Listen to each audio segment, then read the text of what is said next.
আসসালামু আলাইকুম এভরিওয়ান। আজকে তৈরি করব কাঁচা আমের টক ঝাল মিষ্টি আচার। এই জন্য আমি কাঁচা আম নিয়েছি, খোসা সহ আমের আচার তৈরি করব।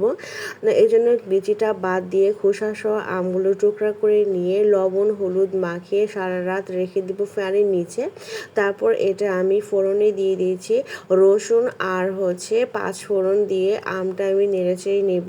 এরপর একটা মশলা রেডি করে নিব। রসুন, জিরা, ধনে, রাঁধুনি, সাদা কালো সরিষা আর অল্প পরিমাণ পানি দিয়ে পেস্ট করে নিয়ে আমি আচারে দিয়ে দিব।